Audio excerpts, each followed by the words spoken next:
so mešal, pa na koga se boš pešal. Lahko nudim ti tableto, da sveta se boš rešil. Easy, občutek ni podoben krizi, ker še vedno se pogajaš, ne in karte so na mizi. Krilo plavo rdečo spremenim te vodo, stoječo minus 100 stopinj, te z drugim ne najdejo ti sreč. Tu ne bi naredil zase, to naredil bi za srečo, ker še vedno te spoštujem, lahko pržgem ti sveč. Zavele te višave, zdaj za tabo so problemi, popa strezdajo si glave, so zaprti vsi sistemi. Ena nijem bena, dviška glava na obolele. Jaka is a musician, a professional cook and a hemp healer. It all started in his childhood. At 9 years of age, the doctors told him he has diabetes, and he started to get insulin injections. The insulin would not heal his diabetes, and it caused him other health-related problems. Later, the doctors told him he will lose his fertility, his eyesight, his arms, and his legs. At 13, he tried smoking hemp for the first time, but hasn't been using it regularly until he later found it helped to decrease his blood sugar. Years later, he saw the movie Run from the Cure by Simpson, and he decided to try to heal himself and get rid of his insulin dependence with the help of hemp oil. He made oil from his hemp and got through a few days without any need for insulin, but he found that he would need large quantities of a certain kind of hemp to be able to pick his need for insulin. But people with cancer and similar terminal illnesses started hearing about him and wanted to try the healing oil too. Since then, Jaka has been seriously involved in hemp healing. He also contacted every possible governmental and non-governmental organization involved with hemp. He established the Slovenian Cannabis Social Club and communicated with the farmers who grow hemp for industrial purposes, with the Ministry for Health, with doctors, and even with the church. Together with Artists Association Pavilion, the Slovenian Cannabis Social Club wrote the law on hemp proposal, where hemp is treated as therapeutical plant with no harmful effects. Jaka hopes that the law proposal will get the support of the civilian society, which, by the constitution, is the lawful ruler of Slovenia and can overcome the status quo preferred by some politicians, companies and organizations. He raises high hopes on his info campaign. He is namely spreading information about hemp and the endocannabinoid system, which was discovered only in the late 80s. The EC system consists of cannabinoid receptors, the endocannabinoids, and all the factors involved in the synthesis and degradation of endocannabinoids. It was established at least 600 million years ago. The EC system has a slightly different function in vertebrates and in invertebrates. A survey of amphibians and birds have shown that the EC signaling acts as a kind of behavioral switch that allows the redirection of the less meaningful to the more urgent types of behavior in case of emergency adjustment to geoclimatic changes. The EC system has contributed significantly to the development of most living creatures, as it began to develop simultaneously with the first living creatures. Its development is very diversified and interwoven with various animal and plant species.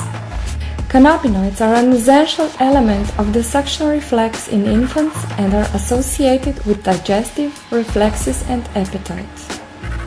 THC and endocannabinoids reduce the parasympathetic function and the vomiting reflex. Cannabinoids also protect the heart by reducing high blood pressure. The EC system is a vital element in shaping corticothalamic synaptic circuit in embryos. The use of hemp promotes neurogenesis, the formation and growth of new brain cells in hippocampus, which is related to anti-anxiolytic and antidepressant effects and the feeling of euphoria. Hemp is the only external source of cannabinoids, hormones that are essential for the proper functioning of our body and play a key role in embryonic development of the brain, the formation of brain cells and synapses. Formation of new brain cells in adults is crucial for all healing processes. The cannabinoid receptors are condensed in the brain and spinal cord, but mostly in the hippocampus and amygdala and the cerebral cortex and pineal gland, especially in the frame of corticothalamic synaptic circuits responsible for awareness. The EC system is instrumental in shaping synaptic connections between the cerebral cortex and ganglia, which are responsible for targeted and reasonable behavior, while disruption of these connections are the cause of many mental disorders. Cannabinoids are responsible for the transmission of visual stimuli from the pineal gland to the cortex and also have an important role in recognizing and identifying visual impulses and pictures. The EC system is controlled by an electrical frequency of the pineal gland, thalamus, which is essential to maintain the balanced functioning of an organism, and disturbances in the electrical functioning of the pineal gland cause seizures. The EC system is involved in the functioning of the entire body. One of the tasks of endocannabinoids is the defense system against excitotoxicity. Disturbances in the EC system are reflected as different nerve diseases. Jaka has noticed that there are similarities of the endocannabinoid and the biophotonic system. The biophotonic system is namely our electromagnetic field, consisting of photons, weak wave particles of the visual spectrum. According to the energy theory, the photons are the building blocks of the universe, originating in times before there were any elements and any atoms. Photons have a remarkable ability to connect and form frequency nets. Their communication is instant, regardless of distances. Photons can also save information as memories. Large quantities of photons can be stored in crystals for unlimited time and activated later or transformed into another kind of energy. Both the ECS and the BPS are concentrated mainly in the brain and the spine, especially in the thalamus and the cortex. Photonic therapy has much milder, though similar effects as cannabis therapy, namely antidepressant and neurogenesis. While the ESC is responsible for the short-term memory, the BPS is responsible for the long-term memory. Jaka thinks it is no coincidence that THC, CBD, CBN and all the other 80 cannabinoids are concentrated in the hemp crystals, as photonic energy can concentrate in crystals, and the ECS can in essence be viewed as energy transfer between the subatomic level and the molecular level.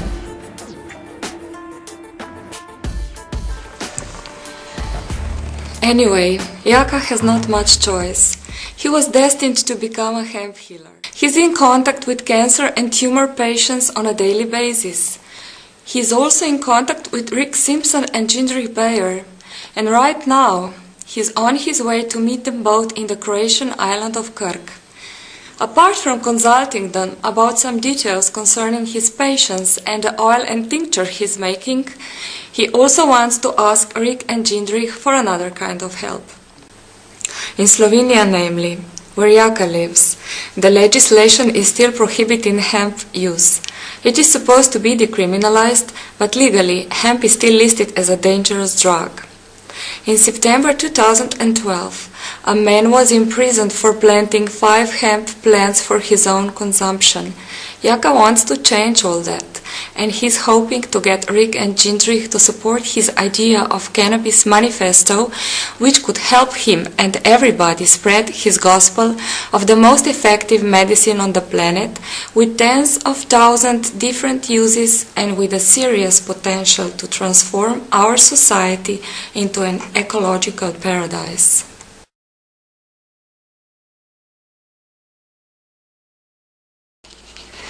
In Slovenian tradition, hemp has been a sacred plant since times immemorable. In Christian times, hemp was dedicated to Jesus Christ himself. In Slovenia and in Central Europe, hemp was traditionally seen as a protector of children and animals, for it made evil spirits powerless. And in modern times, similarly, it makes polluting industries unnecessary. Let hemp heal the world.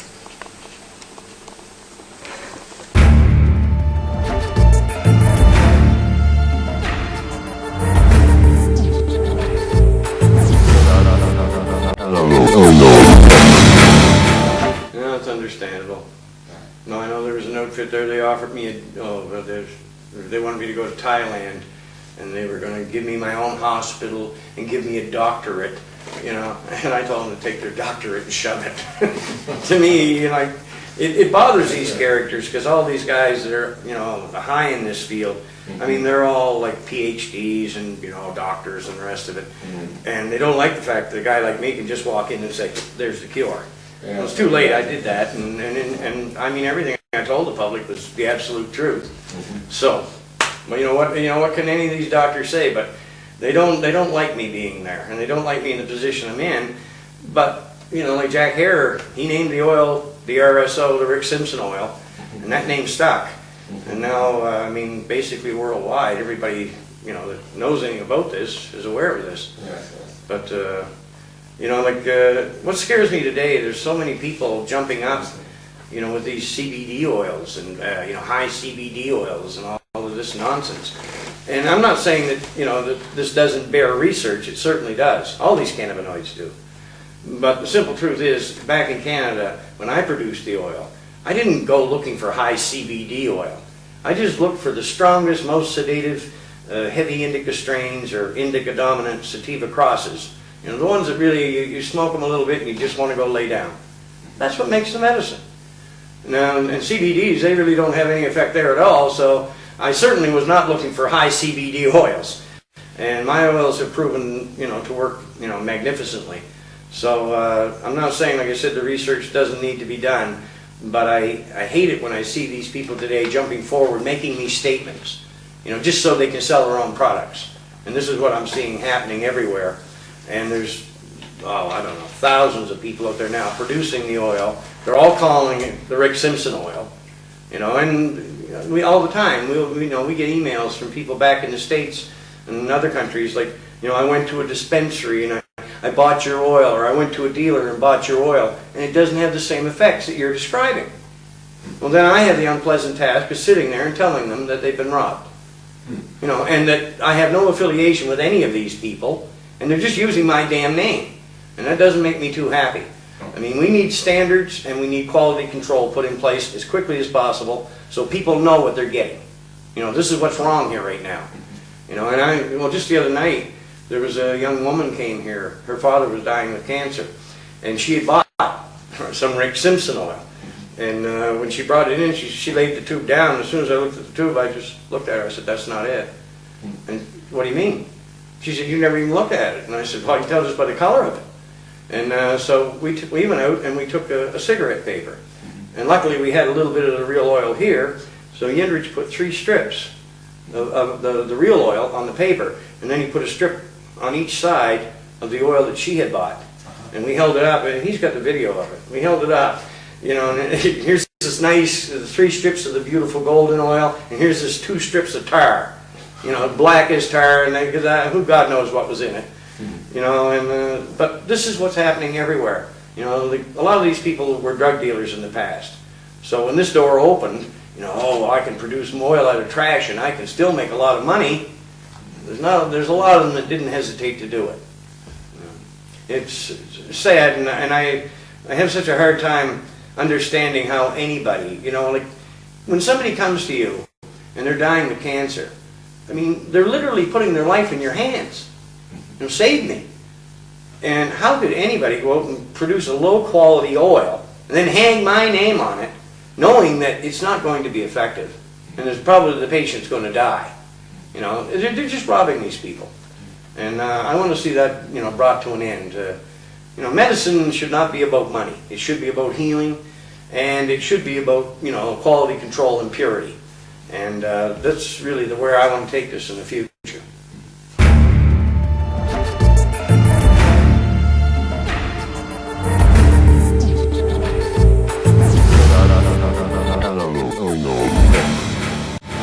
Danger in traffic as well? No, your motor skills, you know, when you smoke cannabis or you ingest the oil, once you're accustomed to its use, your motor skills are not impaired. I mean, I drove motorcycles for years on this substance. As a matter of fact, it's the only time I drove the bike rationally. You know, because I was always an idiot that was a little hard on the, you know, like the speed. But, you know, I used to go out and at that time I was eating a little bit of hash. And I'd take a little bit of hash and just put it in down by my teeth.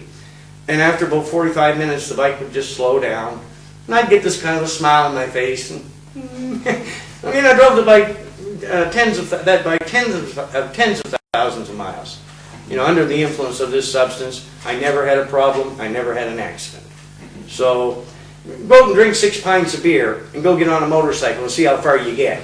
Or go take some pharmaceuticals. Because all these substances, they do impair your motor skills. And nothing will tell you quicker than a motorcycle if you're in that condition. So, no, all of the stuff they're saying about, you know, taking people's driver's license because of hemp, it's just a sick joke on the public. And likely the guy that's giving you the ticket, he's likely taking painkillers, you know, the cop. Which affects. Yeah, and his mind's not working right. There's also a huge difference between smoking cannabis and eating the oil. Yeah. So if you eat the oil and it actually regrows your brain cells, then quite logically it will not impair your mental functions too much. You know, we just heard about a woman with stage 6 Alzheimer's. That's end of the game. They kept feeding her like 2 grams of oil every day, 62 grams in 1 month, and she started coming back. Her cognitive functions were coming back. She started recognizing people, making jokes and stuff like that. So again, if you can use it to cure it, you can use it to prevent it. Right. And this is what they've always screamed, all from the time I was a little child. That's all I've ever heard. We need preventative medicine. Well, here it is sitting right in front of us. Now, why aren't we using it? You know, because it might interfere with the profit margins of a drug company? Wouldn't that be a shame? You know,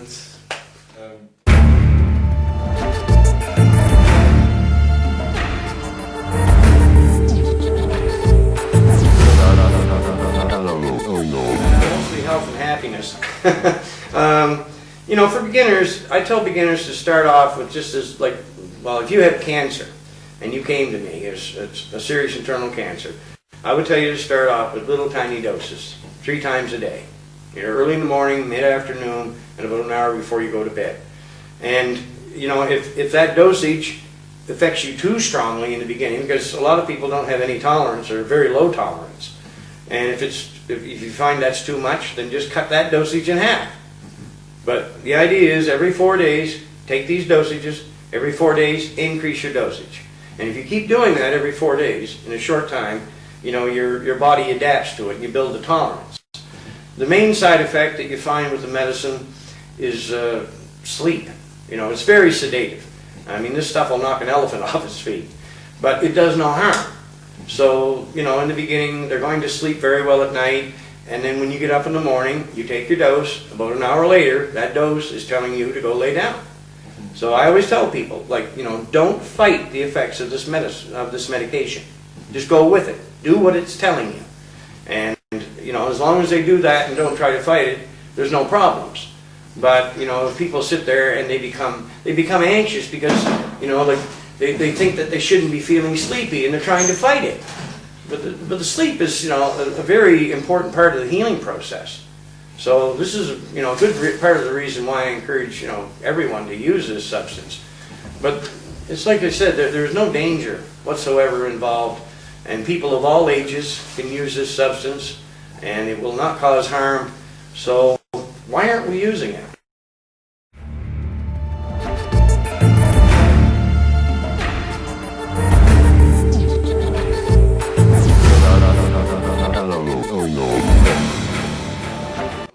I've met a lot of people that wouldn't take this oil simply because it's illegal. You know, they believe, we can't go, we don't want to break the law and we can't go against our governments. Well, as long as you're going to behave that way, they're going to continue to kill you. Because, I mean, they're not providing real medicine and they know it. You know, these are the idiots that put these laws in place, you know, giving us this wonderful allopathic medicine from chemicals and poisons, and that's supposed to heal you. You know, to me, they just behave like a bunch of lunatics. You know, it's like our fathers and everything always told us, or parents. You know, my dad always said, the cure for everything is in nature. And he was right. And all these other little statements that we hear, like, you are what you eat. I mean, these statements hold water. I mean, the bottom line is, you are what you eat. And if you eat trash, well, you're not going to be very healthy. And on the pH of your body, you have to keep that right, because once the pH goes low and you start becoming more acidic, well, that's a breeding ground for cancer. The idea is to keep your pH up to a level where cancer cannot exist. So, you know, these are all just stupid little things that our doctors should all be telling us. But they won't talk about nutrition. They won't talk about anything like this. You know, the serious things that actually concern our health and things that can prevent, you know, from diseases. They won't talk about that because they want your business.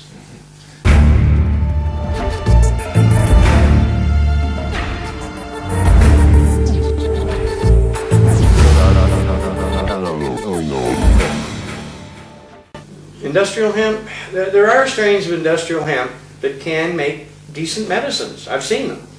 But there are a lot of strains of industrial hemp that are really just good for industrial purposes. They really don't contain enough of the essential oil or resins, you know, to make good medicines. But I have seen, even sometimes, I've seen low quality strains. Matter of fact, last year a fellow gave me 400 grams of material, and when he put it in front of me, I laughed at it. I said, "You want me to make oil with this?" And he said, "Well, it's all I have." So anyway, we made it, and we only got, like, out of 400 grams of starting material, we only ended up with, I think it was 12 grams of oil. But like I said, that stuff would knock an elephant down. It was amazing how strong it was. So, you know, there's thousands of different varieties of hemp. They all have their own medicinal values.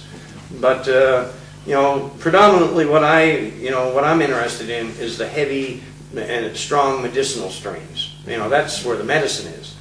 So I would like to just be able to go out and have the freedom to do the research, you know, to develop these strains even further, and maybe do some crossing, and then stabilize these strains, and then find out through a simple process of elimination what strains work the best on what conditions, or what mix of oils from different strains work the best.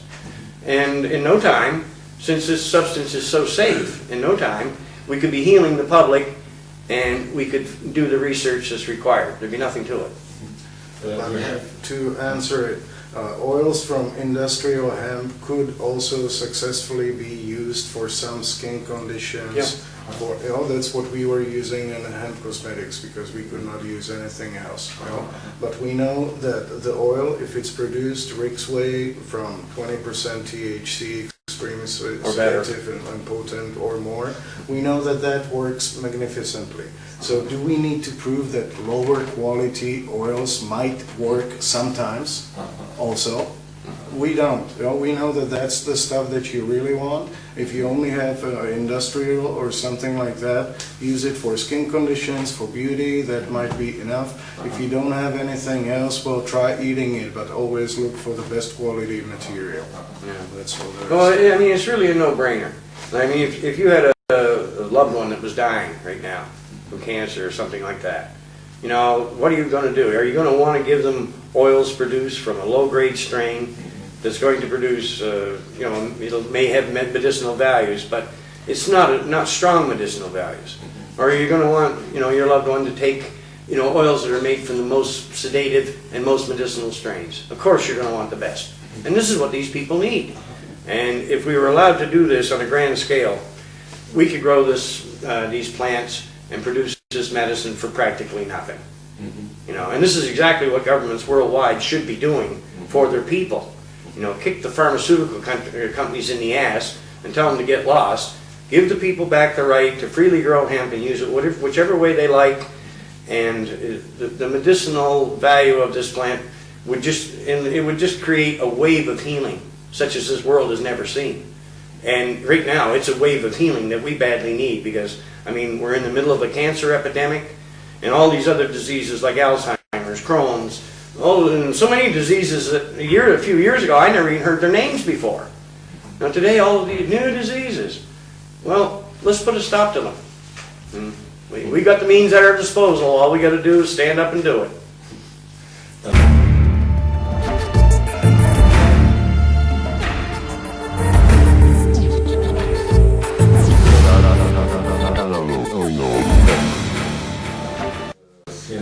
Synthetic versions like Marinol and Sativin is First-class garbage. You know, I mean, well, back in when they did the Medical School of Virginia study, that was designed to prove that the cannabis causes cancer. Instead, it proved just the opposite. So they shut the study down. Then the American government, I believe under Gerald Ford, when he was president, they went out and they confiscated all the medical studies they could from the universities, and then they passed all the rights to the research back to the pharmaceutical industry. And of course, the pharmaceutical industry's dream was to take the high out of it, you know. So that's the reason they started with all these stupid synthetic, like Marinol, Ravenol, all this garbage. And obviously, they've never succeeded in taking the high out of anything. If anything, it's worse. And synthetic THC has been proven to be effective on only about 13% of people. And it does come with side effects. So the bottom line is, I mean, you know, the excuse the pharmaceutical industry used about taking the high out of it is just utter nonsense. I mean, look at the other substances they provide. Look at OxyContin and all those opiates. You know, they're not too worried about the harmful effect or getting high or the addiction, you know, that these horrible substances represent. You know, they don't care about that. But, you know, when it comes to cannabis, we have to take the high out. You know, they want the synthetic cannabinoids out there because they can patent them. That's what it's about. And they don't want the public to have access to this medication so they can heal themselves. But we all have that right. This is a God-given plant. Anyone in this room, anywhere on this planet, you have the right to grow this planet and use it, or plant and use it whatever way you like. You know.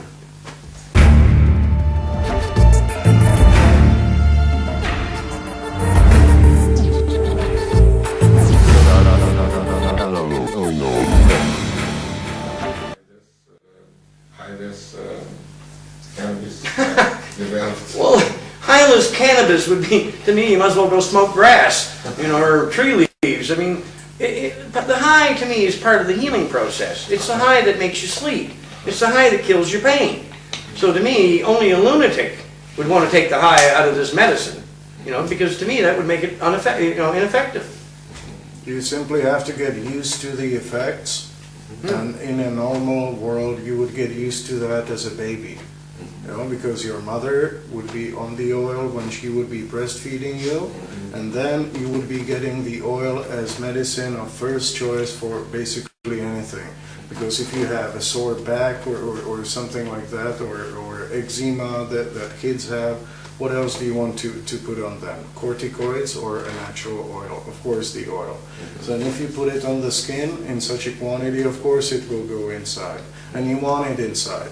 You know, because then it gets in and activates your endocannabinoid system, etc. So in a normal world, all of us would be used to the effects from early childhood. You get a cough or you get a cold, you just drink a cough syrup with the oil in it. Well, yes, you will get high, but what does your mother tell you when you get sick? Go to bed, right? Yeah. Because your body heals when you sleep, so actually you need the sleepy effects. No? So. Well, another thing too people should be aware of, I mean, okay, sit here and look at us. Well, we just smoked some weed, didn't we? No, this is what we look like when we're high. This is what rational people, you know, who smoke pot, this is what they look like when they get high. Do we look like we present a danger to anyone? You know, can you imagine what this meeting would be like if we were sitting here and we were all drunk? Or we were all here high in pharmaceuticals? Can you imagine what this meeting would look like? You know, it just defies description. Common sense tells you, there it is, right in front of you. These guys just smoke pot. Do they present a danger? Could Rick Simpson drive a car? Oh, I think so.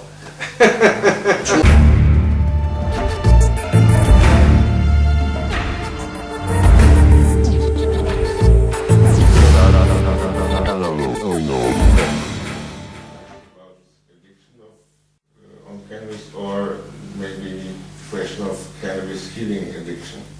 Well, it does heal addictions. That's we've used. I've been using it for years to do just that. I mean, an awful lot of the people that came to me were suffering or dying from cancer, and they were on like hydromorphine, these horrible opiates to kill the pain, and some of them have taken these substances for months. And once, you know, like what I tell people that are using, you know, like these heavy painkillers, you know, when you start taking the oil, start taking it as quickly as you possibly can. Every 8 hours, keep upping your dose. And usually what they do is they cut the pain medications in half when they begin taking the oil.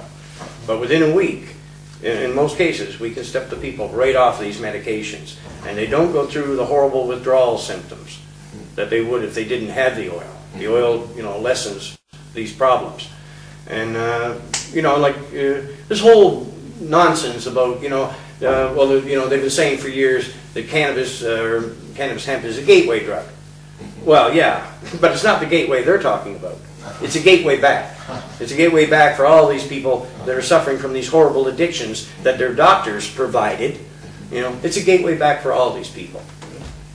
And another thing is that the oil can cure all substance addictions that we know of, and it's not addictive itself. You know, if it were with what we ate, we would kind of suffer if we didn't have oil, and we just go on. Maybe it could be better. The sun would be brighter if I had the oil, but you still survive. No shaking, no physical addiction or anything like that. I had a gal, how many, 6 years ago. She had a bad heroin addiction, and they brought her back. She was using like 2-3 grams a day or something like that, and so it was everything, all the spasms and stuff like that. She was only using a hemp salve made from industrial hemp to relieve the spasms, and even that helped her a great deal, because of the spasms and all those the joint pain and all those withdrawal effects are some of the worst things that can happen to you.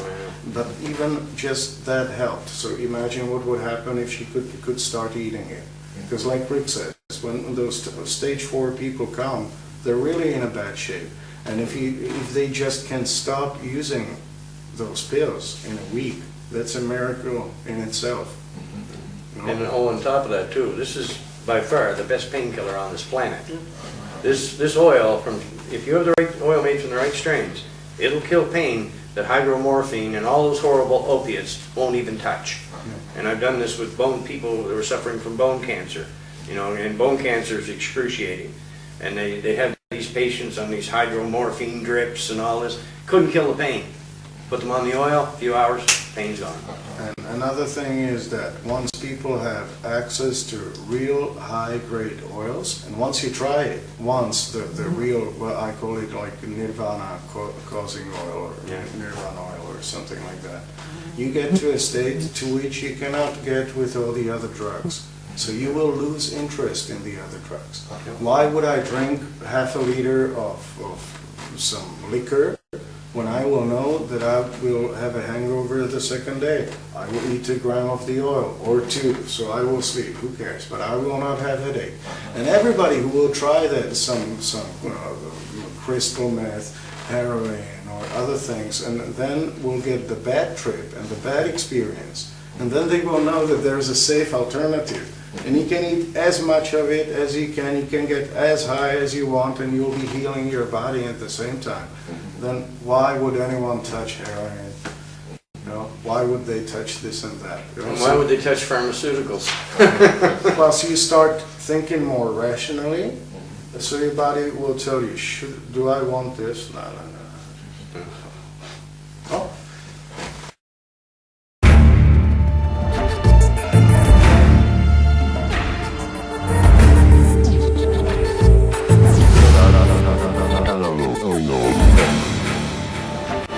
with over 6 plants, automatic 6 months in jail. If you're caught making the oil, automatic year in jail. Well, the bottom line is Canada is being run by a tyrant named Stephen Harper. And it really doesn't make any difference. He's the Prime Minister right now, but it wouldn't make any difference what political party was in power, because they're all bought and paid for. People go to these elections and they vote for people and they think it's going to make a difference. Well, the big money guys have been controlling these parties forever. They're not working for the people, they're working for their rich buddies. So it really doesn't make any difference to the public who the hell gets in there. So things in Canada right now are very grim. Across the border, like Michigan and well, all through the states, there's several groups, big groups down there, just screaming about this now, and they're legalizing. Canada's going the other way. I've got to the point now, when I look at what the Canadian government did, I love my country, but there's times that I'm almost ashamed to say I'm a Canadian, knowing the way they behaved. Because in reality, like I went to them back in 2003 about this issue. This is just about 10 years ago now. How many people have died worldwide from cancer and multiple sclerosis and all these other horrible illnesses and diseases that could have been saved if this oil had been made available? My government held the truth back, and they're responsible. I'm not saying we could have saved every one of these people, but we could have saved a great deal of them, a huge number. So who's responsible? Well, that would be the Canadian government. And then, but you can't let the rest of them off the hook. How long have they known that this is an effective cancer treatment? Well, they've known for sure since the 1970s Medical School of Virginia study. So the American government have known for almost 40 years now, about the facts about this medicine. What did they do? Oh, they hid it. And then they put a patent in place in 2003 over some of the medicinal uses of this plant. The American government. But these are our representatives, and they wouldn't harm us, would they?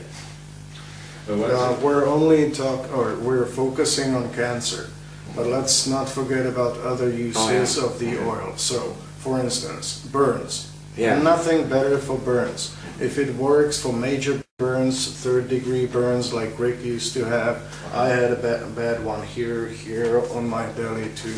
You just put it on and it stops hurting immediately, and it heals in, let's say, 2 weeks without a scar, without anything. So we know that, and then imagine how many billions people get a sunburn. Yeah. And the oil works for that too. You just can go in the sun again. And you can stay in the sun much longer without a risk of developing skin cancer or something like that. So again, if you look at it from that perspective, it's not only cancer. People think, I'm not gonna cancer, I don't care if it's available or not.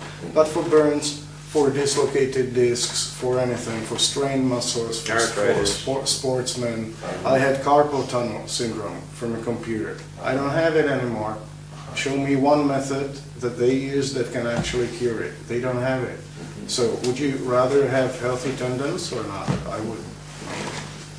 Now this is a big part of the problem with this medication, is people just can't get their heads around the fact that it's a cure-all. And I've stated this for years, for a decade now. I've been screaming, this is an effective cure or control for every disease that I know of. But people, and we keep getting all these people contacting, will it work on this? Well, what do you think the word cure-all means? It works to promote full body healing in all respects. So like I said, no matter who you are or what condition you're suffering from, by taking this medicine, you're going to benefit.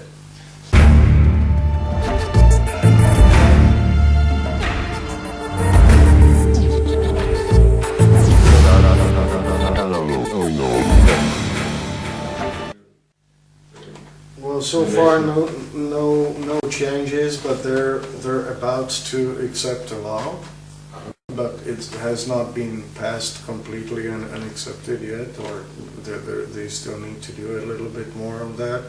After that, medical use for some diagnoses will be allowed.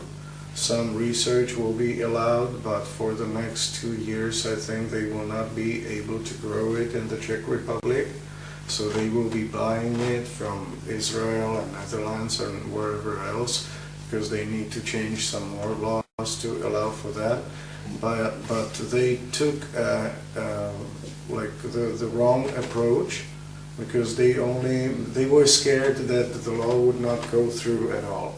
So they just made it in a toothless version so that they would have to pass it. Okay, medical use under strict control in hospitals only. Well, can you say no? No, you can't. No. So that's how they do it. But the next step is to make sure that I can grow my own and you can grow your own, etc. And of course, they don't want to allow that yet. So they will be trying 5 plants, 6 plants, but in exchange we will come to your garden anytime we want. Okay? Do you want it? Yeah. I don't. You know, they should regulate it like tea. You know? Yeah, they shouldn't regulate it at all. No. They have to regulate it like it has to meet food standards. It's a commodity like anything else. If you want to buy it in a store, Well, if it's being sold in a store. it should be mold-free and blah, blah, Well, blah. yeah, I agree, Yes. but if you're making this for yourself, Who cares? then, yeah, Who nobody cares? should bother you. You know, nobody comes to see what quality my carrots are. You know, I would appreciate if they did, you know, but they don't. You know, so it has to be both ways. Yes, of course, in hospitals you want guaranteed quality, the best of the best, etc. But at the same time, you cannot restrict research. How am I to know that he will not develop the best strain for diabetes? Yeah. That he will not develop the best strain for cancer? That I will not develop the best strain for ocular pressure? You know, how are we to know it? You know, and we need to have gardeners and everyone, you know, so that they would start playing with it. And I cross this, da da da, you know, and then they will be like they have apple competitions. You know, I grew the best apples. So they will be, I grew the best hemp, and then over some time, with the help of the state, because the state should provide facilities for testing and this and that. Okay, produce your own. We have no problem with that, but send us a sample. And the second day you will get an email with the test result, and we will make sure that you don't have any pesticides, herbicides, molds, solvent residue, or something like that. You know, we will invest the money into this testing so that everybody who needs it, so that he could get a test as quickly as possible, because that's harm prevention at its best. Well, you want to sell the oil? Okay, but you have to know that the people will send it and will get it tested. And they will have the results tomorrow. So do you want to sell them trash or the best oil? No, simple.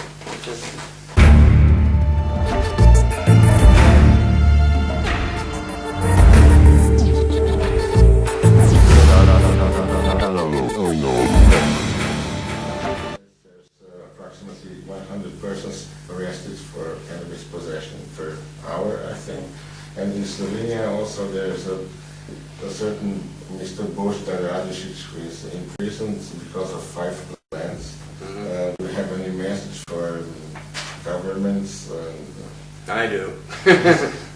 I mean, last year when I was in Slovenia, within about a week and a half of my arrival, 2 out of the 3 political parties in that country said they were backing the use of this medicine.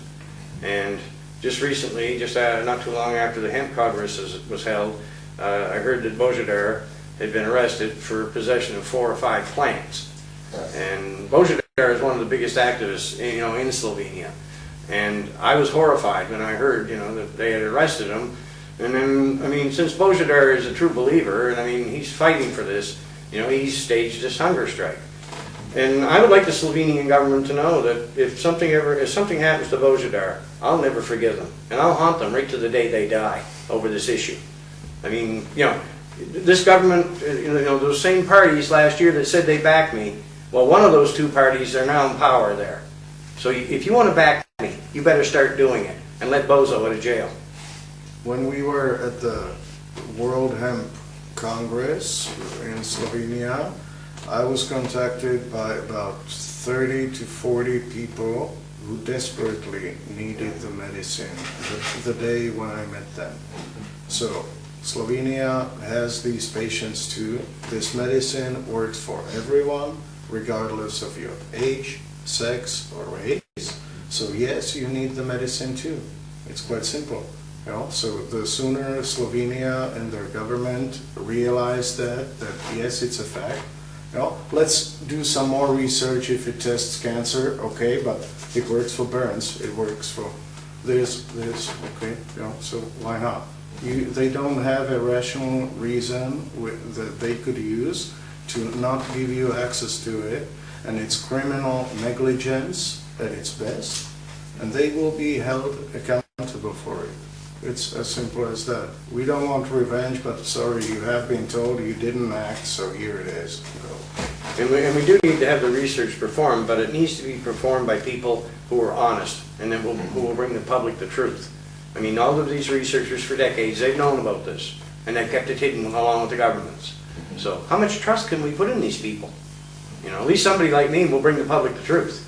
And that's what we need. You know, operating on deceptions and lies, that doesn't work too well. I think they should do research with those maybe 10 to 20 questionable diagnoses that we don't know. We don't know if the oil will cure rabies. We think it will. High doses of it won't, most likely will, but we haven't tried it yet. We don't have rabies ourselves, so how are we to test it? You know?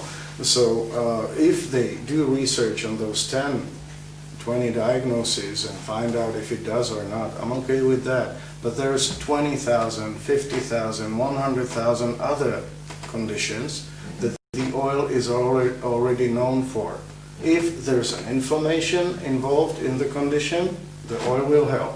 Of course, greatest anti-inflammatory on the planet. If there's pain, the oil will remove it. Okay, what else do you need? Inflammation and pain gone. Huh? The oil will even stop a toothache. Patient happy. That's a nice thing. Just put it on.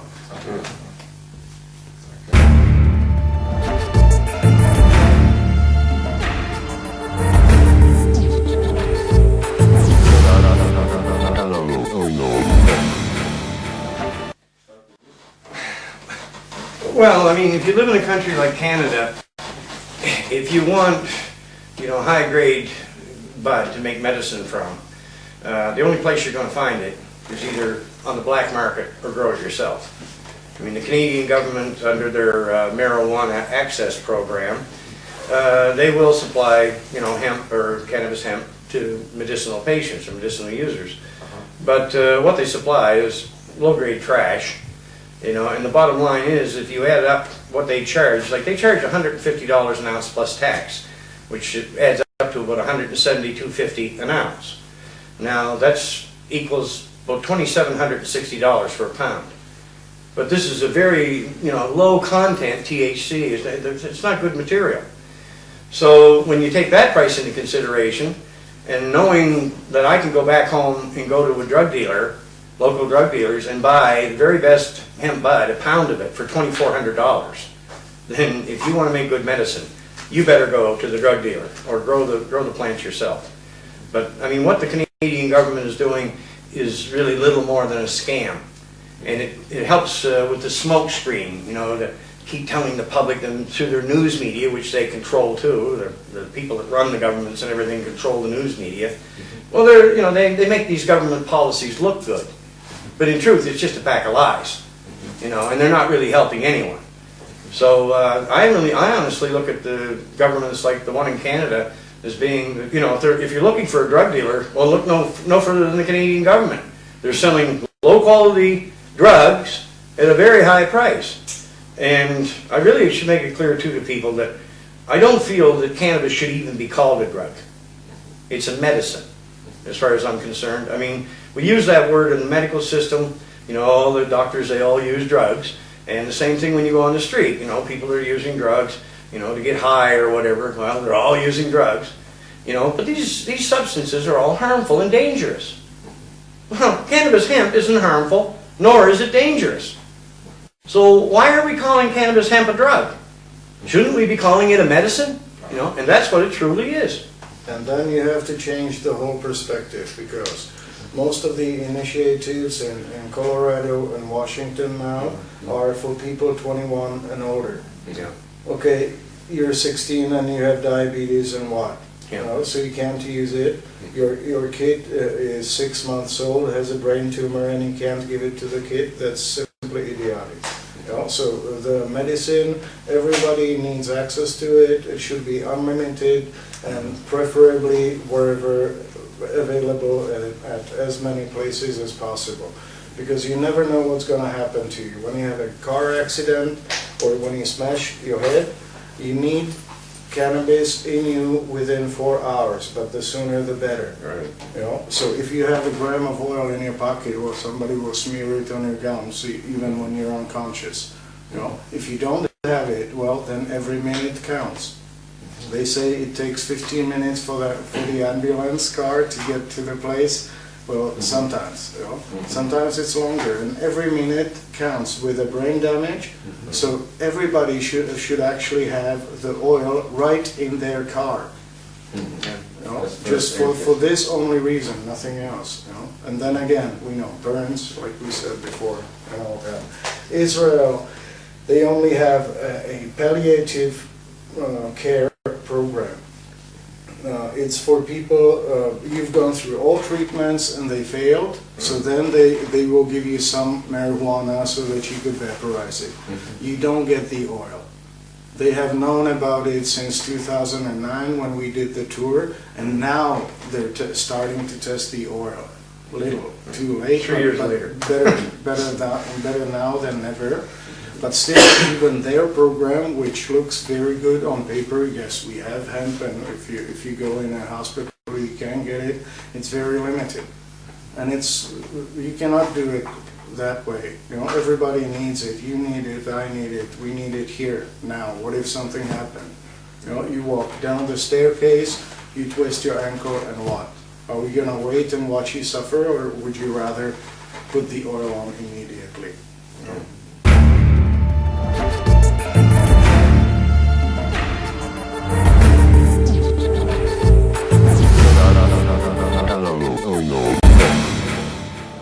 Canadian marijuana program is a smokescreen. How come the government does not have a real interest in reducing the black market? Actually, if it would be legalized totally, then there would be no black market. Well, I mean, they're masters that own them. They're the ones that are pulling the strings. They're the ones telling the governments what to do. Because they're also the ones that own the drug companies. They control the media, they own the drug companies, and they own the governments. So the governments just play by whatever rules that they want to put in place. So that's the reason, I mean, yes, there should be no black market at all. As a matter of fact, if we were simply allowed to grow this plant properly, I mean, if you did this on a grand scale, you could cure the public for practically nothing, or you could provide them with this oil, because it's no different than any other farm crop. It's like corn. You grow 100 acres of corn. Well, next field to it, grow 100 acres of hemp. It's a food source, it's an energy source, and it's a wonderful source of medicine. And with all the uses of this plant, it's not just the medicine, but you can use the stalks, the seeds. It's just endless what you can make from the hemp plant. So, I mean, we have to be insane not to be using this, and this is the excuse they always use. We can't use or grow hemp as an energy source because it would use up all our valuable farmland. Well, that's nonsense, because it is a wonderful food crop, and at the same time, I mean, you can produce your ethanol from it to run your car, heat your home. 1 acre will produce, and I've seen the process myself, 1 acre, if grown properly, will produce as much as 1,800 gallons of ethanol, which will run your car, heat your home, and give you a few hundred gallons left a year left over. So, and that would make you energy sufficient. They don't want that. They want you at their mercy. And that's what it's always been about. Because these people are nothing but literally control freaks. That's what they are. You cannot run an economy rationally without hemp. That's right. It simply cannot be done. A simple example, if we stick to medicine, Czech Republic is spending about $1 billion on diabetics only. There's 800,000 of them. You know yourself what the oil does for diabetes. If you could eat 4 grams a day, you would not eat the insulin at all. And we're spending $1 billion every year, and the money leaves Czech Republic and goes somewhere, and never comes back. And that's diabetes only. you know, and then add fuel, like Rick says, okay, not all cars, not everything, but if 50%, if all tractors ran on that, why not? You know, then the price of food goes down logically, because when you don't have to pay 1, 2, 3 euros for a liter of gas on your tractor, then logically the food can be cheaper, and people don't have money. And the state has to make sure that people eat and survive, not that they die out. And not only that, but you know, the farmers have the right to grow this crop properly again. Well, I mean, all through history, it was known that this was used as a wonderful feedstock. You know, after they take the hemp seed oil out of the seeds, these seed cakes are fed to the animals. And it's some of the best animal feed on the planet. So this would not only provide them with medicine to treat their livestock, it would also provide them with a food source for their livestock. And it's like I said, or like Jindrich said, you know, for any country to try to run an economy without the use of hemp, or for any farmer to actually try to practice that profession and not be allowed to grow hemp, you know, it's insanity. You know, the farmers need the right to grow this, and we all need the right, you know, to have that freedom. Would you rather eat meat from animals that were fed some strange food and injected with antibiotics, or would you rather eat pigs that would eat hemp and would not require any antibiotics at all? Right. Would you rather eat chicken that's fed with hemp seeds and is healthy, doesn't suffer from all those bad conditions, or would you rather eat the industrial product? Would you rather eat carp or fish, which will be rich in omega-3, 6, 9 because it will feed off the hemp seed, or would you rather eat fish which feeds off ground up beef or dead animals? It's as simple as that, you know? Economy. You're paying too much and the money is leaving the country. You want the money here, you know? And it's best when you don't have to spend the money, you don't have to make the money. Makes sense.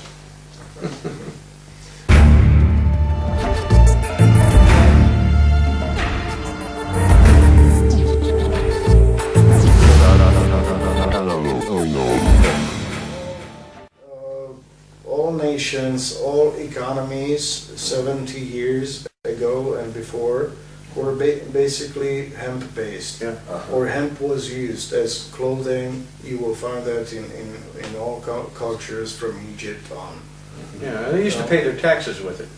The farmers paid their taxes with hemp in the U.S. And hemp seed porridge was a traditional meal.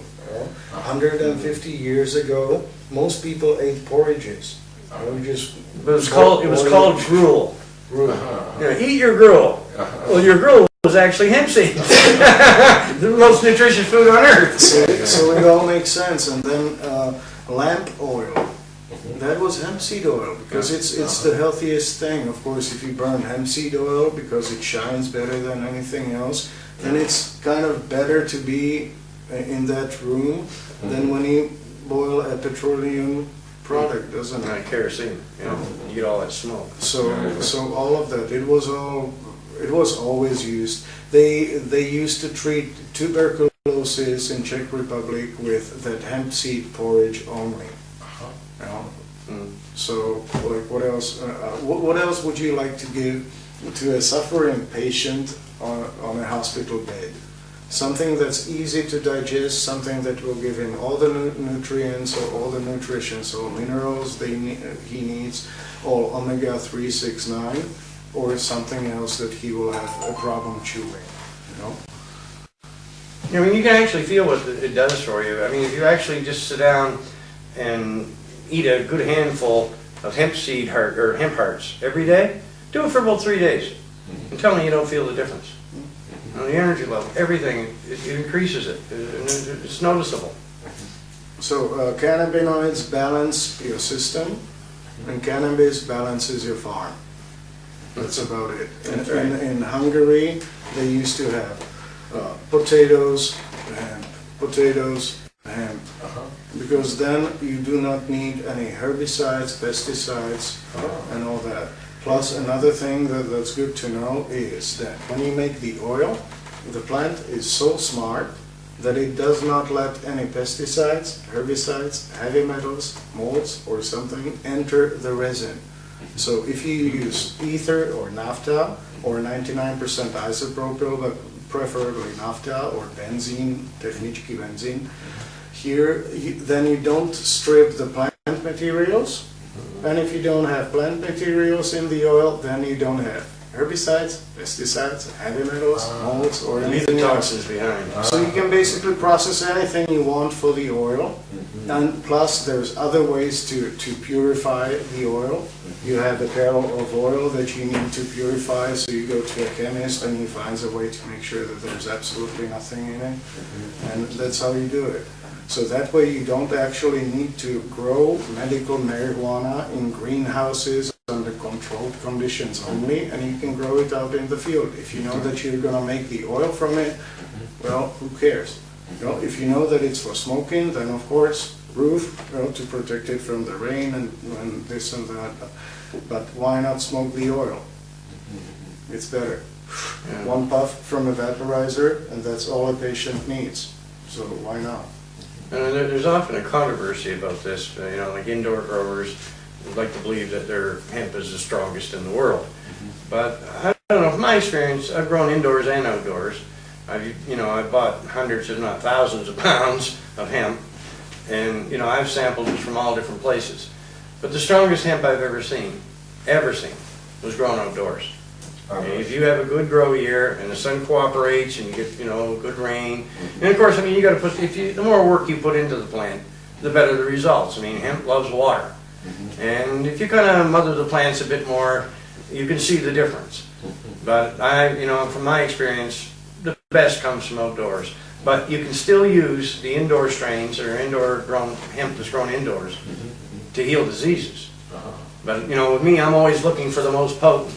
And the outdoors, so far, that's what I found. We're now in Croatia. Look at the sun.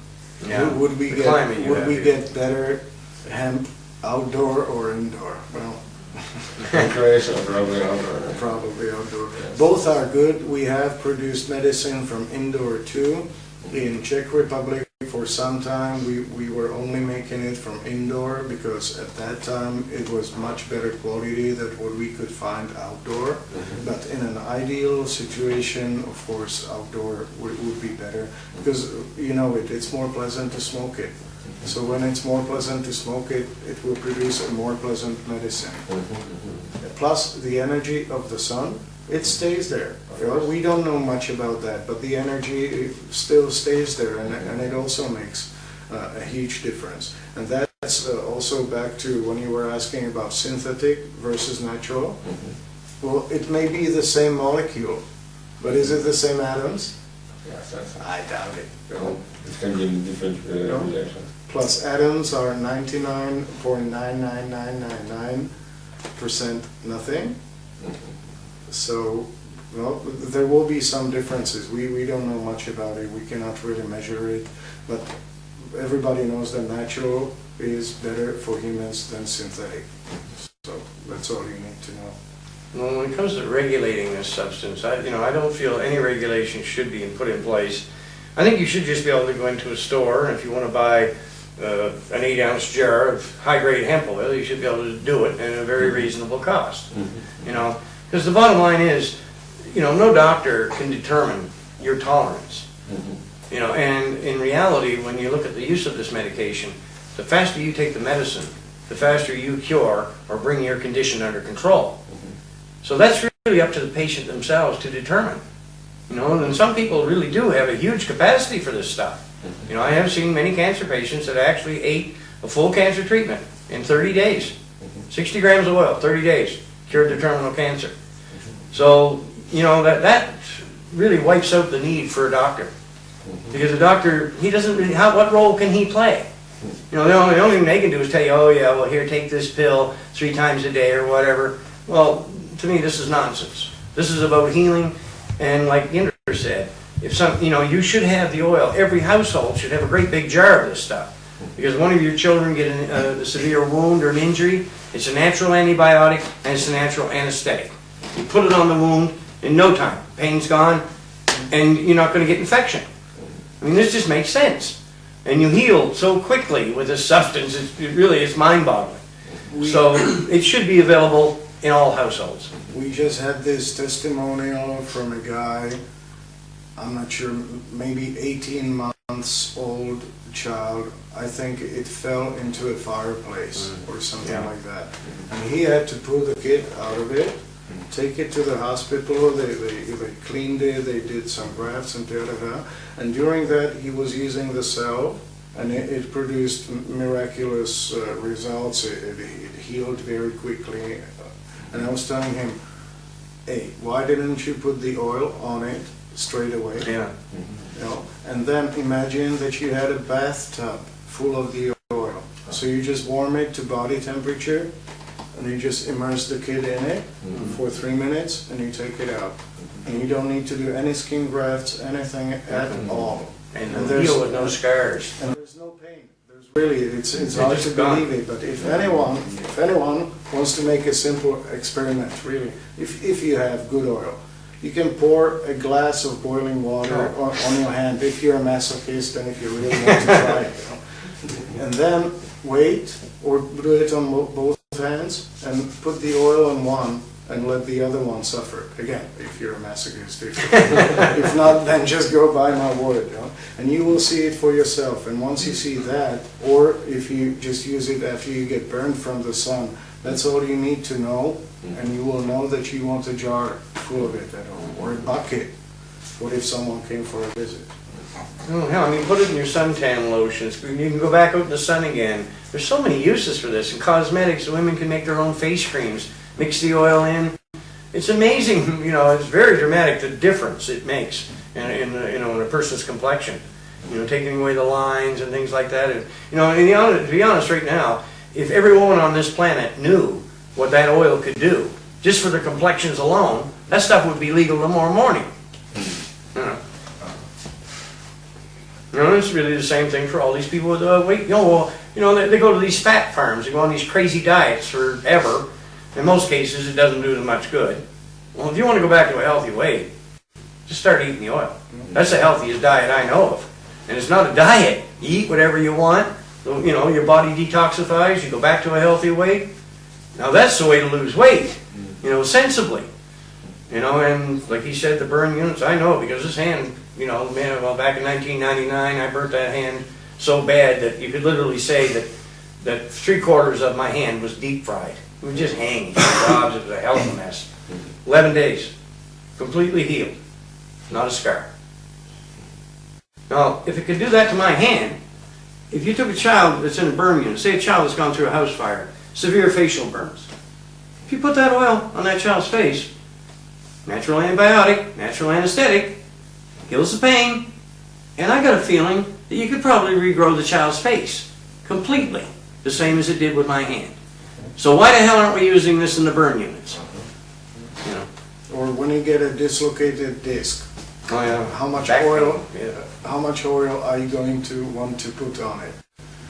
1 gram, as allowed by the government, or half a kilo, just as much. Make sure it stops. Or kidney failure. How much oil are you gonna eat when you get a kidney failure, or when you try to pass a kidney stone, for which the oil is also effective? How much are you going to eat? Well, as much as you will have. Well, the biggest thing the public has to understand, like all oils are different. They do have different medicinal values, and they do have different properties when it comes to how they make you feel.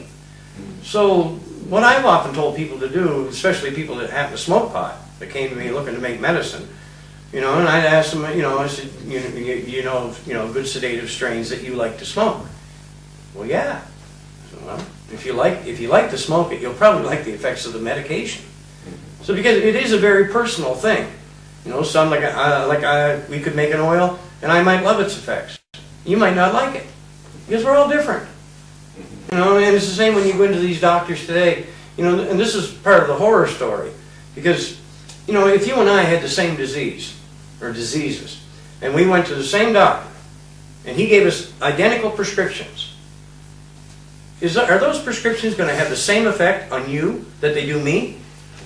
That doctor doesn't know that. They're just using us like guinea pigs. You know, oh, if you have a bad reaction, oh well, forget that pill. We'll give you this one. You know, and you know, when I was young, when you went to a doctor, if they gave you a prescription, you took it for a month and that was it. Today, you go to the doctor, you're on a prescription forever. And then when you get the side effects that these pills or medications cause, well, then you need another pill to fight that side effect, and then another, and another, and another. And before you know it, you're taking 8 or 10 pills, and you don't even know why. Because, you know, you think you're sick. You're sick because you're eating the damn chemicals. Right. I always have to laugh when I see cannabis as alternative medicine. Yeah. No. This is traditional This medicine. is traditional. What they're doing is what they're alternative. doing is alternative and highly experimental medicine, because they don't know it. If you're working with something that's been on the market for 5 years, what do you know about it? Nothing. Yeah. Nothing. You know, when it's on the market for 10 years, what do you know about it? Well, that some die and some don't. Well, okay, that's about as much as you know. Cannabis, the oldest, safest medicine. And then imagine, okay, so it basically works in all forms. If you drink hemp tea, it will help you. If you smoke it, it will help you. If you eat it, it will help you. If you make juices from the leaves, it will also help you. And then you take the resin, which is the most effective, and then you boil it over, you know, to decarboxylate it, to remove the group so that it could pass the blood-brain barrier. And you got cure which regulates your endocannabinoid system, which, as we know now, basically regulates immune system and everything else. Because changes in endocannabinoid system were reported for practically every illness known to man. So when you know this, then how do I get endocannabinoid system back into normal and back into function? Well, by supplying the resin. And if I know that the resin is the most efficient and effective, well, that's what I want. Do I want to prove that other forms of medicine might also help sometimes? Well, I don't need that. I want the best, you know. And this is what we should study and focus the research on the best only. And then, if you want to isolate CBD and play with it alone, well, go ahead. If you find enough people who will go for it, I don't care. But give them the oil first. You know?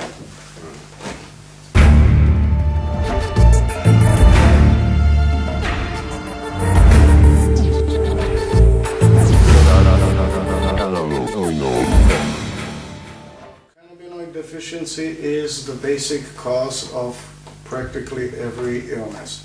Because if you have enough oil in you, you're very unlikely to get an illness. Oh, and you will also see it highlighted in our doctors, politicians, and legal system, and people that work in the legal systems. Because, I mean, this is what's going on. These people are not thinking rationally. And therefore, the only thing I can see is that they're cannabinoid deficient. And if they had some cannabinoids in their system, I think they would think a bit more clearly. You will see it after you get some experience with cannabis. You will find out that people who don't have cannabis in their bodies are actually behaving irrationally. You know? So if everyone who's in a position of public trust is asked by the law to not have cannabinoids in his body, the same substances that they were fed in their mother's milk, then logically they cannot perform as well as they would if they had what they need for them to perform the best. That's just pure logic. You know?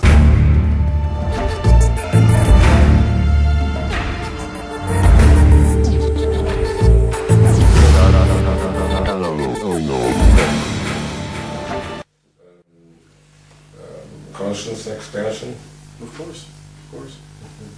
It does expand the consciousness because you start questioning things and you start looking into things and finding out the truth for yourself. You know, so yeah, it's definitely mind expanding, but in a good way. You know, not in a harmful way. Like I said, I tried that one oil and it gave me a feeling of a nirvana in about 15 minutes. Everything I ever read about in books about yoga and the highest levels of that, that was it. That was that feeling. So did it expand my consciousness? Yes, it did, because I know how to get in that state. I just need to find the right substance, and then I can get to that state almost any time I want. And would I rather be in a nirvana than something else? Well, I would go for nirvana myself. And then once you get to that nirvana, then you know that there's no competition. We're all one. I'm another yourself in Lakesh and all that. Then you logically want to be in that condition, and you just wish that everyone could experience that. Because if they had the chance to experience that, they would probably not be fighting so much. They would behave slightly differently than they do. So again, if children start using this medicine for their colds, eczema, and all that, there will be a change in the society. And this is how cannabis will change it. Well, not changed much for the better. I mean, when you look at what's going on today worldwide, we live in a drug-addicted civilization. Everywhere you go, everybody's popping pills. You know, maybe they have a prescription, but these pills are addictive and dangerous in many cases. So they're all on drugs. You know, and then you got other people out there punishing themselves with, the real hard drugs like, well, the crystal meth and crack cocaine. But in reality, when you look at the number of people that actually die, from the use of illicit drugs, over 80% of the people that are dying from overdoses of drugs, they're dying from pharmaceuticals. They're not dying from the crack cocaine, But, the way I look at this, we could, if we would simply use this plant properly, produce the oils, make them available, we could basically eliminate the use of all of these harmful substances. We don't need them, and although right now I'm classified as the leader of the hemp movement. And there's a lot of talk today about legalize all drugs. Well, no, I don't feel that way. Matter of fact, I would not want to see many of these horrible, pharmaceuticals made available so anybody could just go try them. These are dangerous substances, and I don't want my children exposed to them. Expose them to all the hemp you want, because then I know at least they're not going to be harmed. But when it comes to these chemicals and poisons, no thank you. And I think we should all look at that, look at this issue the same way. The way I look at it, if it's natural, I'm pretty much okay with it. Yeah. Yes, of course, the use of highly concentrated opium or highly concentrated coca leaves should not be promoted so much. But again, if you give people coca leaves, 90% of them will just stick to coca leaves and they will not meet cocaine. If you give people opium, which is basically the same alkaloid as cannabis, then again they will not want heroin. And if on top of all that they will have the oil, then how many of them will go for something else, and why would they? Yes, you will want to drink your coca leaves because for highness, altitude problems and stuff like that, just like it has been done traditionally in South America. They just drink it as medicine. And I would like to drink it too, because if you have asthma or something like that, it can also help you. And why should not farmers in South America be allowed to grow a plant which has been grown there for thousands of years? That's also nonsense.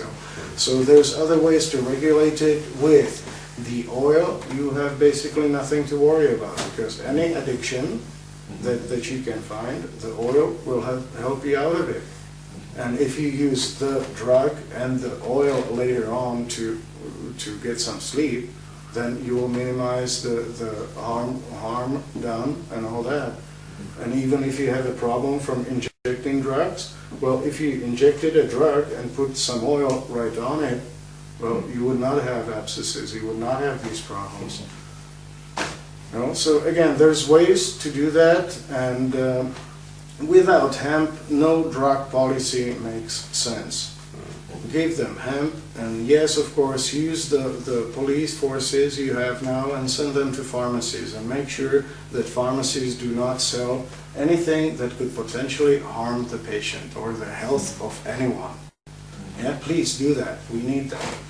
You know, and so over the years too, I have run across a few patients, you know, that said that when it come to getting high on hemp, they felt that they were addicted to it. And you know, and I said, you know, how could you be addicted to this substance? You know, and they'll fight it and they'll say, oh well, I am. You know, but I said, no, this don't make sense, because you can't be addicted to a substance that's not addictive. And what really, you know, there are people that definitely overuse hemp. They smoke too damn much of it. But these are the same type of people that also drink too much coffee, drink too much beer. You know, it's a psychological addiction. It's not a physical addiction. When you're addicted to, you know, the opiates that the pharmaceutical industry supplies, they take a brain scan, you can see the addiction. You smoke hemp, you can't. There's no damage. So that it's a totally different ballgame. There might be a little bit of like physical addiction to smoking, to the act of sucking on that, you know, but that can be easily overcome. We had jars of oil, and if we had jars of cocaine or heroin or something else, I really doubt that we would just pass around that table 50 times a day without touching it. You just take as much as you need, and then you just say, oh, no, thank you. You know, so it doesn't make you crave more of it, and if it does, then it's usually because your body is asking for it, because you need to heal something in your body. Very few of us are 100% healthy. I've read about them, haven't seen anyone yet. You know? So for those of us that are not 100% healthy, we should have a chance to eat something that could help us get to that state, or not, or should we wait until we develop a disease? Well, I mean, when you look at these people that are restricting, you know, this medication's use, you know, keeping it from us, you know, what are they going to do when one of their own children or one of their own family members is in need of this substance? You know, I mean, you know, these police officers, these judges, lawyers, doctors, the whole damn bunch of them, politicians, you know, they better start thinking rationally about this subject, because their own families need this substance. And I know, because I treated many, you know, the family members of many cops back home. So, you know, like believe me, after they seen what the oil did, well, then they really had no objection to its use, and their inhibitions about its use went in the trash can. So, and I mean, that's what we should all be doing. You know, I mean, this is not reality. What we're living in. So we just got to stand up and take it back. You know, we need the freedom to grow this plant, and we need it now, and we need it desperately. You know, because if we don't wise up, I mean, in the next 10, 20, 30 years, there's a good possibility we'll just go extinct.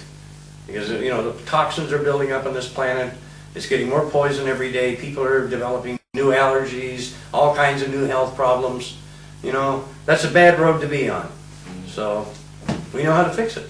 What can you expect? Well, most of us are 30, 40 something. What can you rationally expect as far as your health is concerned in the next 20 years? Problems. Nothing but problems. And if there's a way to help you with all pain and all inflammation, let's just stick to these two, pain and inflammation. Do you want it or not? Well, you know, so many people go through life thinking, especially when they're healthy, you know, like, it's never going to happen to me. I'm going to live to be 100 years old, and I'm going to die in my sleep, and I'm never going to have a sick day in my life. Well, I got bad news for them. That's not the way life goes. It's a little bit different, and you will see the day come when you're going to desperately need this medicine. So wise up and make it once again legal.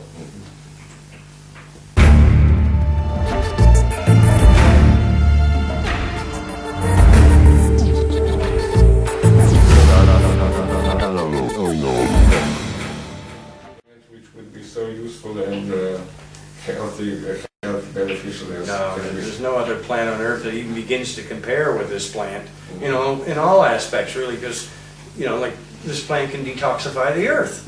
Well, that's a wonderful thing right there in itself. But when you look at the 50,000 different uses, you know, and things you can build from this plant, no, there's nothing else on earth that I know of that even begins to compare. Heaven on earth. Could be done better. Could be done. It is, you simply cannot run an economy in a rational manner without hemp, like I said before. Well, we need a hemp-based economy. Our economy right now is based on fossil fuels and madness. Yeah, yeah. You know, if we would actually go out and get, you know, grow the hemp on a grand scale, get all these hemp-based industries going everywhere, get people back on the land, very soon we would have a hemp-based economy, a sustainable economy. Very important. Right. An economy which would not cost too much to run. You know, and if people are self-sufficient, okay, the supplies of wheat for this year are limited, but we still have hemp seed. And when we eat the oil, we eat a third of what we would eat anyway. So then all of a sudden the country needs to produce 1/3 of food that they would need normally. And all of a sudden you find out that you do not need any large-scale operations, that really if people eat 1/3 in this village, then local farmers can supply them with what they produce. And that we do not need to raise beef in Argentina, then have it travel to China to be processed into a can and sold to me in Czech Republic. Why? You know, local farmers can do it, you keep the money there, Right. and that's how you build the economy. Not that you take money and you take a half of it for medicine, another half for mobile phones, and the half of the remaining half for energy, and all of that leaves your country, and you're left with 10% of what you were supposed to work with. How do you want to do that? Would you rather, as a politician, keep the money there in one place or not? And it's another thing these politicians should be doing something about is all this damn microwave radiation. You know, the problem is, I mean, you can't see it, but, you know, these microwaves are traveling through our bodies even as we're sitting here. You know, we have no control over it, and in time, and actually these microwaves do harm to the body. I mean, they don't kill you in a month, because if they did, they would be outlawed. But it takes about 30, 30 years before it has this bad, harmful effect on you. But why are we allowing them to bombard us with this? And You know, prohibiting cannabis. You know, like, you know, I know cell phones are very convenient, but they're very unhealthy. And unfortunately, that goes for our computers too. But there are ways you can shield yourself and things, they're coming up with things today. But, you know, when you look at animal life, and you look at, well, all human life on this planet, I mean, we are all being assaulted by these microwave transmissions. And I think that they actually should find a better way or put a stop to it completely and stop doing this harm. But it's not likely that they will. We will not likely get rid of all bad technology which might have a bad impact on our health. But we know that we can prevent it ourselves by eating the oil. So a gram of the oil and then go sit in front of a computer. You know? But without it, it might be dangerous. But if you have the oil in you, 50% of the risk maybe is gone. And you're regrowing your brain cells at the same time, and muscles. Okay, you know. Well, even these cops, you know, you see the radios they wear. You know, it's like, go like this, you know, looks idiotic. But military use them, the same thing. No, these governments that supply their military and police officers with these units, they know that they cause cancer. They've been they're used, I think, in 37 different countries now. And the governments are doing these long-term studies. You know, I mean, you're not supposed to be harmed, or you're not. Nobody is supposed to put you directly in harm's way. But these governments are putting their own police officers and military personnel in harm's way by doing this. They know that it's causing cancer, and they're just sitting there watching it happen. And if you refuse to use these radios, guess what? You're fired. You know, so. You know.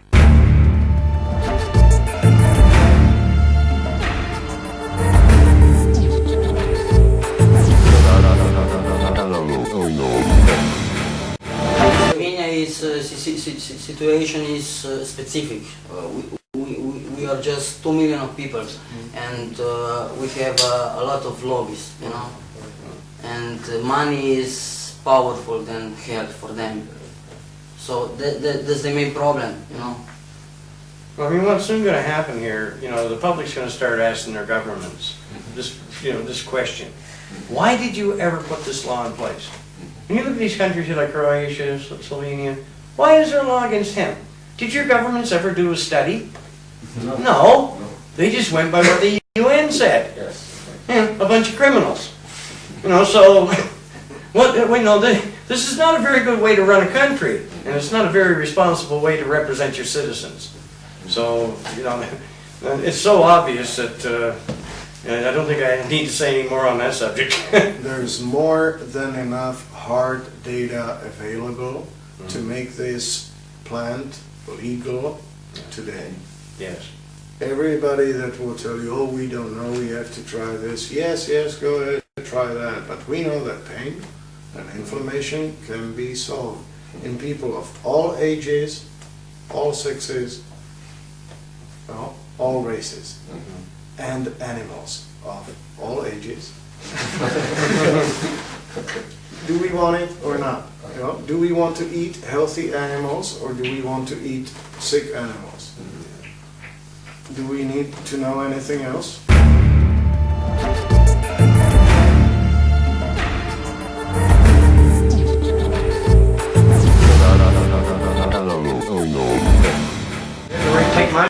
Take one of my children's life, I'll take their goddamn life.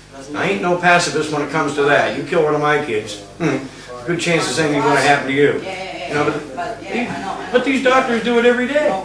They're killing people left and right, and and we're doing what, you know, we're just following our regulations. Well, it's quite a goddamn set of regulations they got. Yeah.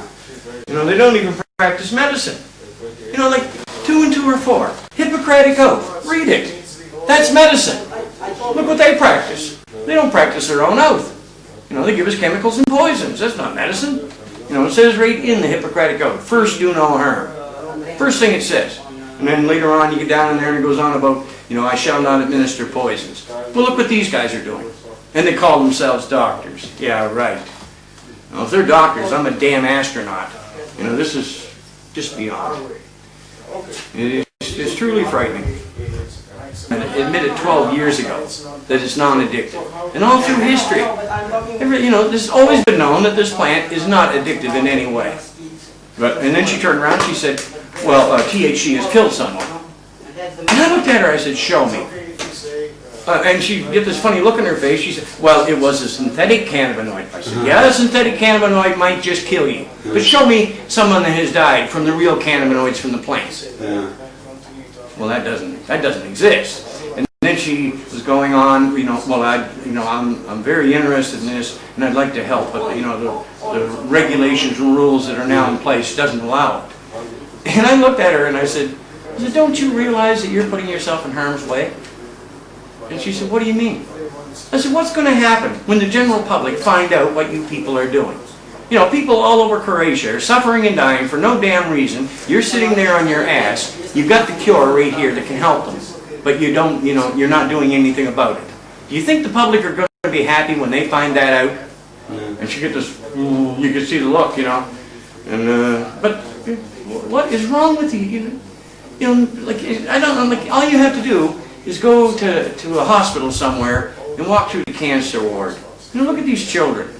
Little ones dying for no damn reason, and doctors giving them poison and radiation. You know that. You know, they say the definition of insanity is when you keep doing something over and over and get the same result, but yet you keep doing it expecting a different result. Well, how many people do you got to kill with chemo and radiation before you finally figure it out that it's really not good for people? It's not good for anyone or anything. That's the world we live in. And I'll tell you right now, brother, I've got to the point now when the minute somebody walks up to you and tells you that they're well educated or they have a PhD, expect to be dealing with an idiot, because that's what most of them are. I did this when I was at the Congress. There was one of the guys that spoke there when he was on stage. He got up and he said, A study's just been released that proves that smoking marijuana harms children. And when the question and answer period come, I said, explain to me the harm, will you? Show me the harm. And he said, well, he just tried to avoid the subject. He said, this is, the study has been done and that's it, da, da, da. So a little bit later, I got him outside. And I looked at him and I said, all right. I said, you know who I am now? I said, now tell me the harm. And he looked at me, he said, oh, well, you're from Canada. And what's that got to do with it? And he said, well, in Canada, you people, when you make your joints, you roll them with pure bud, or pure marijuana. I said, yeah. He said, well, over here in Europe, they mix it with tobacco. And I said, so what's that got to do with it? He said, well, the tobacco causes harm. And I said, fine. Well, why didn't you say that when you were on the stage? People, misinformation, keep people, muddy the waters, keep people in the dark. And that's what these idiots are doing. It makes me sick. If you're supposed to be an expert in this plant, then you should, when you go before the public, you should at least tell them the damn truth. But even the experts, they lie right through their teeth. And why is it somebody like me, a power engineer with a grade 8 education, with a brain injury, who has to bring this out? Well, where are all these other researchers, all these wonderful medical experts? They're all bought and paid for, the whole damn bunch of them, because in reality, most of these people, they could only be classified basically as psychopaths. Because that's what a psychopath does. They like to put people under their control and harm them and, and manipulate them. And that's exactly what these doctors, the legal system, our politicians, they're all doing the same thing to us. So they're nothing but a pack of psychopaths. And we're letting them run the planet. Good idea. Well, if that ain't the shits, man, I don't know what is. It just goes on. I thought, Christ, 10 years ago when I started, bringing all this out, I thought in a matter of 6 months, it would be all out, and people would be using the medicine. The governments would accept it. And man, what a shock to the system when I found out, everywhere you go, the Canadian Cancer Society, the United Nations, your own government, and all the parties. You go to all these people, the news and television information shows, and nobody will go near this with a 10-foot pole. So what's wrong here? I guess they'd all just sooner believe that marijuana is some kind of evil substance. Let hemp heal the world.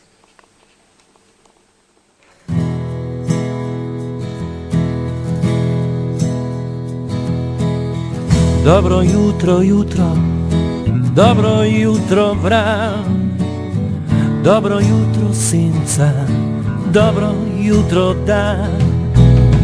Dobro jutro sonce, dobro jutro kmet, dobro jutro kamen, dobro jutro svet, spet je nov dan, spet je nov dan.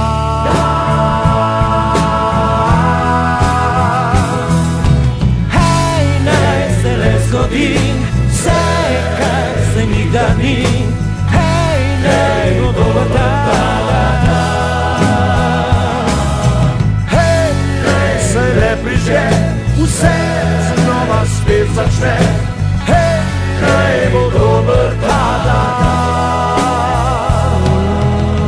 Dobro jutro steza, dobro jutro pot, dobro jutro cesta, dobro jutro plot.